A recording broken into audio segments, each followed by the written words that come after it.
being with us for the past 2 years. And you gave a very motivating speech. So we want to elicit more from the kind of what are the real issues with reference to the river health management in India, looking into the policy gaps. What is your, because since you have worked in this field for a long period of time? When we talk about the river management or river health management, data forms a very important constraint. Today, lack of data or lack of inappropriate data. We do not have the data at a regular interval of all the parameters that is required that indicate the health of the ecosystem. Now, I would say that we need to work in that direction, involving the citizens, especially the youth in this exercise might help in capturing the data. Whatever said and done, the government agencies, their effort towards the few sampling locations will not really give the picture of the health of the ecosystem. So we need to diversify this effort. In that regard, I would say networking of the young teachers from the schools and colleges and universities will make a big in the whole process, so that we'll have a accurate data and which can be updated also. When the citizens take part, the updation of the data also becomes easier. So I would say that we need to have a decentralized data collection, data analysis, and also make sure the data are looked at by the policy maker. In fact, today in some of the departments, the policy making happens without having the appropriate data. Lack of data could be the one of the reason, but if we can change that as academicians and practitioners in this field, if we can bridge that gap, probably we are doing the service to the nation in maintaining the quality of the ecosystem.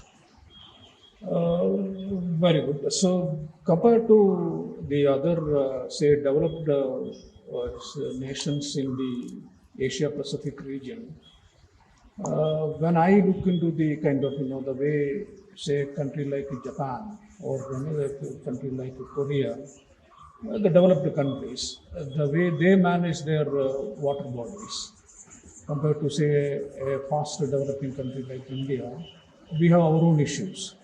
So this challenge of, the high aspiration on one side and the need for the ecological sustainability, how do you really balance it? Well, when I look at the countries like Japan or any European country, they didn't compromise the quality of the ecosystem when they talked about development.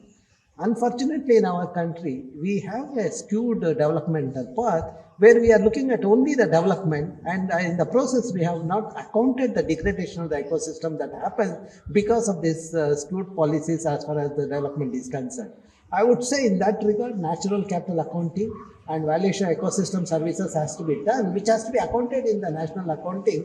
Then probably that the degradation ecosystem can be brought to table.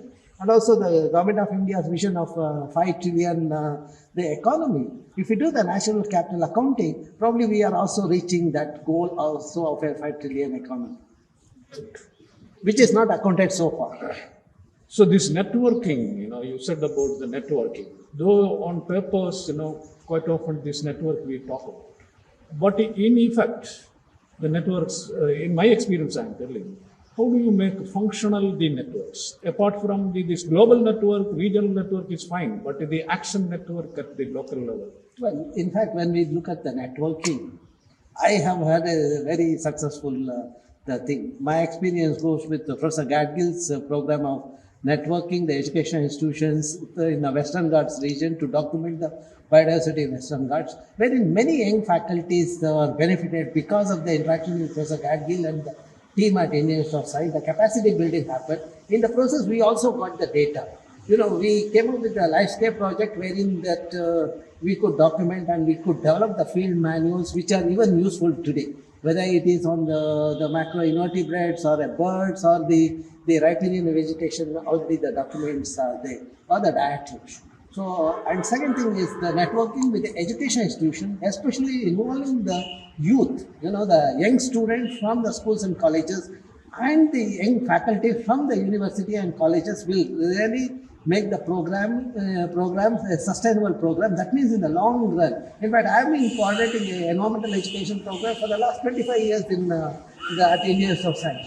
That itself shows that where there is a youth, there is a hope. So we need to coordinate with the right section of the society. Then we get a very accurate data also, which is relevant for the decision making.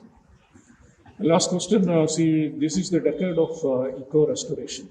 Do you think we need a kind of national or state level an integrated plan for the river ecosystem restoration specifically? Well, in fact, I would say one step we should go ahead of that. Then the government, the thinking on such programs, etc.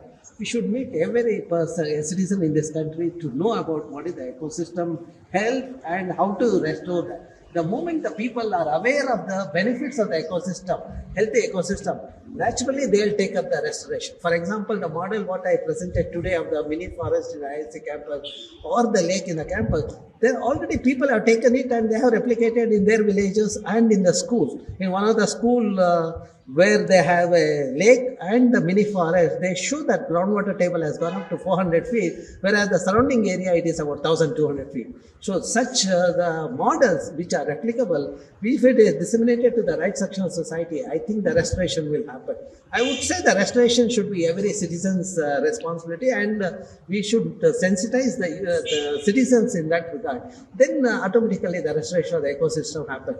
If we ask the government to do it, probably there will be other problems. I would say every citizen should understand the responsibility and take up the restoration in a big way. Thank you so much, sir. Thank you so much. Okay, thank you. Thank you.